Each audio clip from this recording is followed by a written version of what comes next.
Hello everyone, what's up, क्या हाल चाल आप सभी के। So this is your English educator Nikita Singh and स्वागत है आप सभी का हमारे इस इंग्लिश स्कोर बूस्टर सीरीज में, जहां पर आज हम कवर कर रहे हैं आपके चैप्टर नंबर 4 को, जिसका नाम है from the diary of Anne Frank.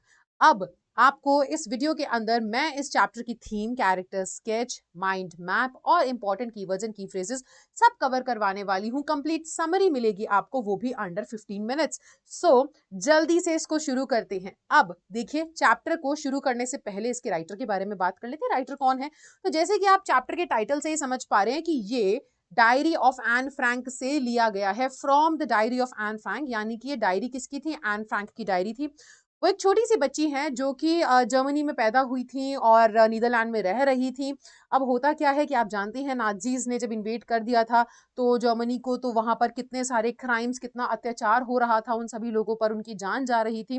तो ये जैसे जैसे वॉर के चक्कर में बचते बचाते अपनी जिंदगी जो है वो बिता रही थी। और हमें यहाँ देखने को मिलता है कि कैसे इनके पास ना लाइफ में एक ट्रू फ्रेंड नहीं था, जिसके साथ वो अपनी एक छोटी सी बच्ची, टीनेजर, जो अपनी लाइफ की सारी बातें, अपनी फीलिंग्स, अपने ओपिनियंस, अपने पॉइंट ऑफ व्यूज शेयर कर सके। तो इसी बीच उनके पापा की दी हुई जो डायरी है वो इनकी दोस्त बन जाती है, जिसका नाम ये किटी रखती हैं। और होता क्या है कि एन फ्रैंक ने बहुत ही जल्दी लाइफ में, like she was 13 14 15 years old, जब उनकी डेथ हो गई थी, तो ये डायरी उनके पापा को मिली थी। और इस डायरी को उन्होंने पब्लिश करवाया था क्योंकि उनके पापा का ये मानना था कि एक छोटी सी बच्ची, एक टीनेजर, और उसके पास इतना अच्छा नजरिया था चीजों को लेकर के, इतनी मच्योर थी वो अपनी एज के लिए, कि लोगों तक उस बच्चे के नजरिए का जो है एक छोटा सा स्नीक पीक लोगों तक पहुंचना चाहिए, लोगों को भी पता चले कि वॉर में कैसी जिंदगी बीत रही थी हमारी। और ये छोटी सी बच्ची जो है उस बीच में अपनी जिंदगी में क्या क्या कर रही थी और चीजों को लेकर के उसका नजरिया कैसा था।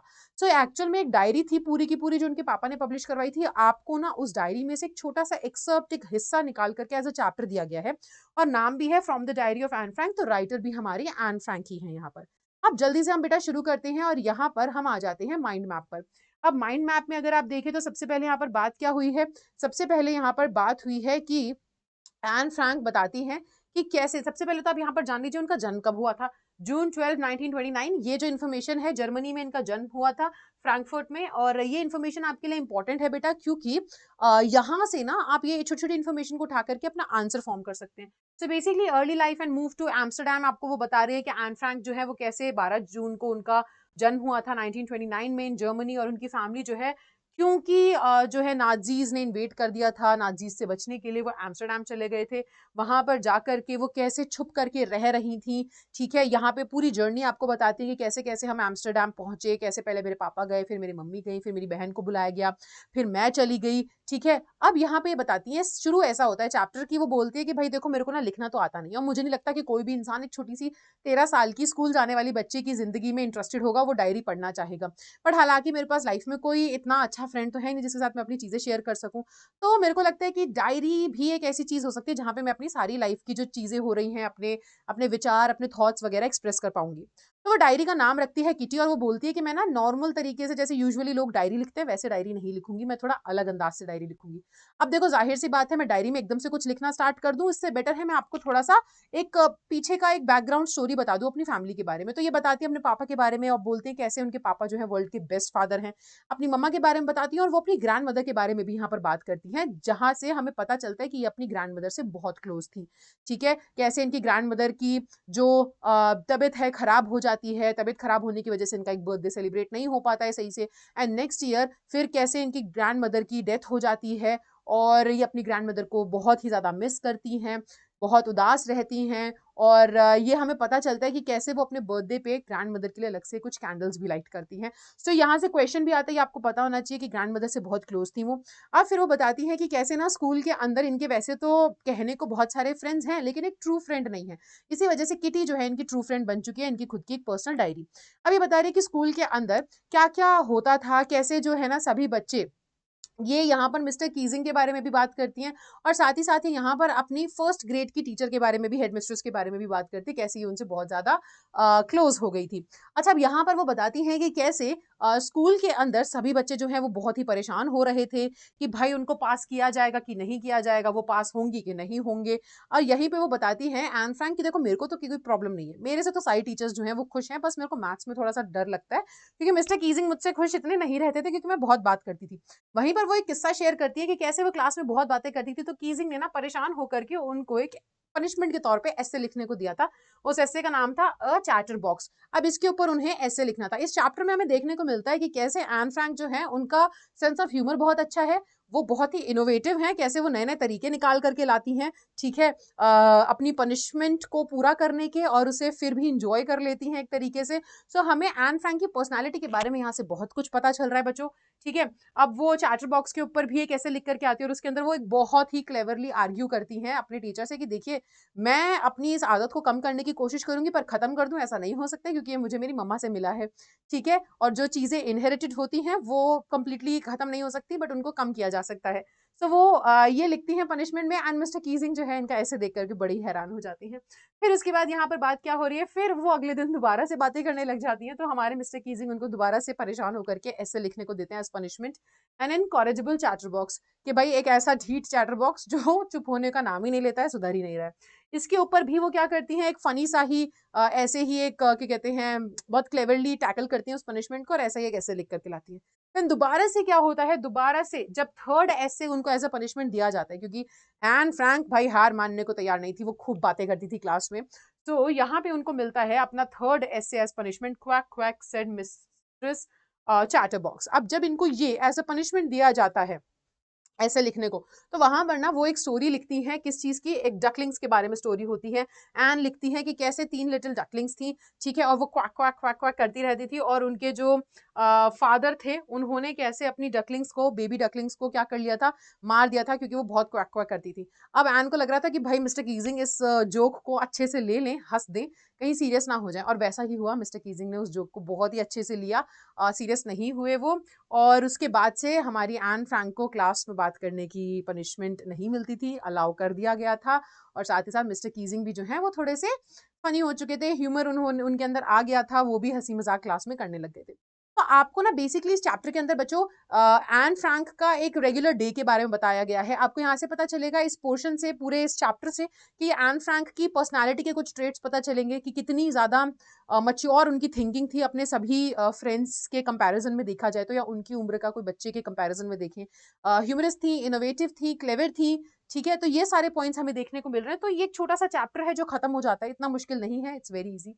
अब हम आगे बढ़ेंगे बेटा, और आगे हम जाकर के बात करते हैं हमारी थीम के बारे में। इस चैप्टर की थीम क्या है? तो इस चैप्टर की थीम जो है वो सबसे पहले तो आप देखिए पावर ऑफ राइटिंग, कि एन फ्रैंक जो डायरी लिखना पसंद करती थी, उस बच्ची की डायरी जो है ना, ये सबसे ज़्यादा पॉपुलर, ठीक है, इतिहास में सबसे ज़्यादा बिकने वाली एक डायरी बन चुकी है, जिसको लोगों ने हर तरीके से पढ़ा है। लोगों ने इसको रीड ही नहीं किया, इस पे डॉक्यूमेंट्रीज़ बनी है, इसके ऊपर मूवीज़ बनी है, इसके ऊपर शोज़ बने हैं। सो पावर ऑफ राइटिंग बताई गई है कि लिख करके आप अपने विचारों को किस तरीके से एक्सप्रेस कर सकते हो। वॉर में क्या-क्या लोगों ने सहा, वो सब इनने अपनी डायरी के थ्रू लोगों तक पहुँचाया था। ठीक है? So power of writing, importance of friendship, कैसे हमारी एन फ्रैंक लाइफ में अकेले थी, उनके पास कोई फ्रेंड नहीं था क्योंकि उन्हें लगता था कि भाई मेरी बातें लोगों को नहीं समझ में आएँगी, या मैं जो बातें करती हूँ लोगों को अजीब लगेंगी, तो इन्हें लगता था कि भाई मेरी बात कोई क्यों ही सुनना चाहेगा। और ये चैप्टर में एक बहुत इंपॉर्टेंट बात करती हैं, कहती हैं paper has more patience than people, कि लोगों के पास इतनी पेशेंस नहीं है, इतना सब्र नहीं है। आप लोगों के साथ अपनी प्रॉब्लम शेयर करेंगे, वो पता नहीं सुनना चाहें, सुनना ना चाहें। वो बोल दें कि यार ठीक है, अब बहुत देर हो गई तूने अपनी बातें बताते-बताते, अब मैं तेरे को अपनी प्रॉब्लम बताता हूँ। तो ज़रूरी नहीं है लोगों के पास उतना टाइम हो, सब्र हो आपकी बात सुनने के लिए। बट पेपर आपकी सारी बातें सुनेगा, आप उसमें जो लिखोगे, आप अपने दिल की सारी प्रॉब्लम्स वहाँ पे सारी चीज़ें लिख सकते हो। वो कभी आपको ना तो जज करेगा और ना ही बोलेगा कि भई बहुत हुआ, बस करो। तो यहाँ पर हमें देखने को मिल रहा है कैसे उनके पास फ्रेंड्स नहीं थे, तो वो अ इस चक्कर में क्या है, अपना एक फ्रेंड ढूँढने के चक्कर में, एक फ्रेंड खोज रही थी और एक फ्रेंड उनको एक डायरी के रूप में मिलता है। सो इम्पोर्टेंस ऑफ फ्रेंडशिप एंड बेटा dealing with isolation and loneliness, कैसे एन फ्रैंक जो हैं, वॉर का टाइम चल रहा था, लोग इतने नहीं थे आस-पास, हर तरफ डर का माहौल था, कैसे उससे वो डील कर रही थी, डायरी लिख रही थी। सो वो भी एक तरीका हमें देखने को मिल रहा है कि आइसोलेशन से, लोनलीनेस से, लाइफ में कोई फ्रेंड नहीं था, तो उन सभी चीज़ों से उन्होंने कैसे डील किया। तो ये चैप्टर हमें इस बारे में बता रहा है बच्चों। ठीक है, अब हम आगे चले और हम कैरेक्टर स्केच देखें, तो यहाँ पे एक ही मेन कैरेक्टर है जो कि है हमारी एन फ्रैंक का। देखिए कुछ इंपॉर्टेंट पॉइंटर्स हैं एन फ्रैंक के बारे में, वो आप देख लीजिए। आप अपने आंसर्स में मेंशन कर सकते हैं। बहुत ही अंडरस्टैंडिंग थी, ऑप्टिमिस्टिक थी, इन्वेंटिव, इनके पास वही इनोवेटिव कह सकते हो, इनके पास बहुत सारे अलग अलग तरीके थे। देखा ना, अब इसको आप एक्सप्लेन कैसे कर सकते हो? आप बोल सकते हो कि आप एक एग्जांपल दे सकते हो कि जैसे इन्होंने अपनी पनिशमेंट को टैकल करा, जिस तरीके से पनिशमेंट जो है उसको टैकल कर रही थी। पनिशमेंट दी गई है 3-3 बार और तीनों बार उन्होंने नए नए तरीके से पनिशमेंट को क्या करा, पनिशमेंट को पूरा किया था। सो ये इनोवेशन दिखती है, थोड़ी सी इन्वेंटिव थी, थोड़ा क्रिएटिव थी ये, ठीक है, क्लियर स्पीकर और फनी भी थी, ह्यूमरस भी थी। तो ये कुछ एडजेक्टिव्स हैं जो आप यूज कर सकते हैं एन फ्रैंक को डिस्क्राइब करने के लिए, कैरेक्टर स्केच आता है तो। ठीक है, अब हम आगे बढ़ते हैं और हम आ जाते हैं कुछ इंपॉर्टेंट कीवर्ड्स एंड की फ्रेजेस पर। इसको हम थोड़ा सा अच्छे से रीड करेंगे, ठीक है। चलिए, सो देखो, एन फ्रैंक जो है वो डायरी क्यों लिखना स्टार्ट करती हैं, ये क्वेश्चन आता है, तो ये आपके इंपॉर्टेंट कीवर्ड्स हैं। वो डायरी लिखना स्टार्ट करती हैं क्योंकि वो लोनली थी, आप सबसे पहले ये लिखेंगे, उनके पास कोई फ्रेंड नहीं था। और वो डायरी लिखने में क्या बताती हैं, देखो, वो सबसे पहले एक्सप्लेन करती हैं कि क्यों उन्होंने डायरी लिखना चालू किया। सबसे पहले वो बोलती हैं कि उनके पास लोग बहुत हैं प्यार करने वाले, लेकिन जिनको वो दोस्त कह सकती हैं ऐसा कोई फ्रेंड नहीं है, जो है ना, she still longs for a true friend. एक ट्रू फ्रेंड उनके पास नहीं है। बोलचाल के लिए बहुत लोग हैं, दोस्त वोस्त घूमने फिरने के लिए बहुत लोग हैं, एक सच्चा मित्र नहीं है। दूसरा, the kind of friends who can listen to her patiently, he with whom the conversations progress from discussion on her everyday routine to things she can share only and only with a friend.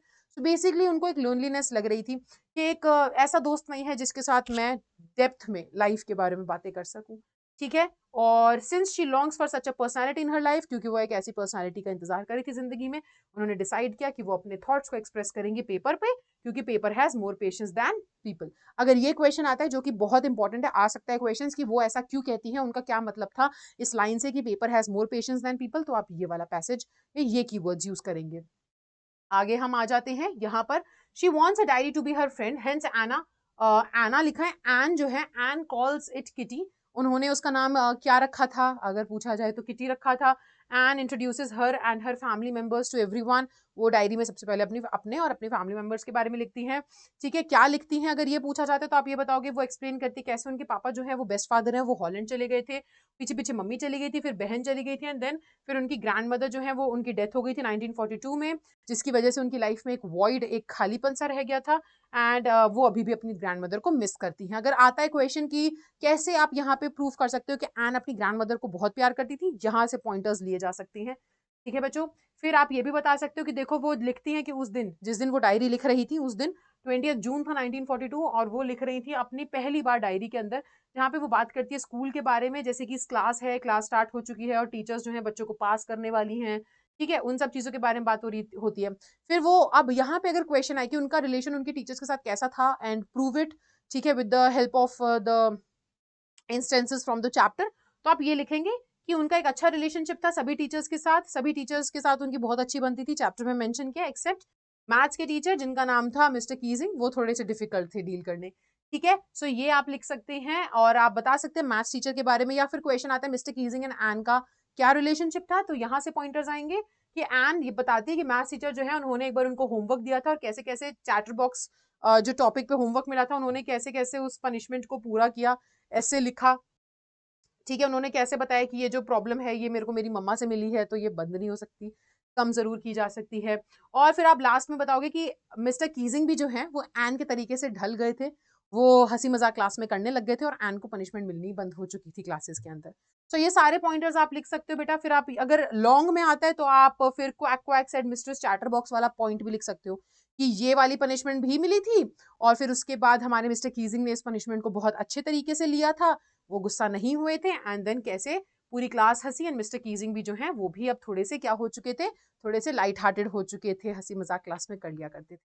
तो यहाँ पर जो है, और हमारी N को extra homework मिलना भी बंद हो गया था। तो यहाँ पर हमारा पूरे चैप्टर का एक क्विक रिवीजन खत्म होता है, वो भी under 15 minutes, complete summary under 15 minutes of the chapter from the diary of Anne Frank. So I hope बच्चों आपको ये वीडियो अच्छा लगा होगा। देखो, अगर आप परेशान हो रहे हो कि ma'am lecture number 1, chapter number 1, chapter number 2, chapter number 3 कहाँ पर है, सो वो सभी चैप्टर्स की भी जो वीडियोस हैं वो आपको इसी चैनल पर हमारे प्लेलिस्ट में मिल जाएंगी। इंग्लिश स्कोर बूस्टर नाम से एक प्लेलिस्ट बन चुकी है, आप वहाँ जा सकते हैं। सभी चैप्टर्स की एक क्रोनोलॉजिकल ऑर्डर में आपको सभी चैप्टर्स मिल जाएंगे, प्लेलिस्ट बनी हुई है, जा करके जरूर रिवाइज कीजिए अंडर 15 मिनट्स।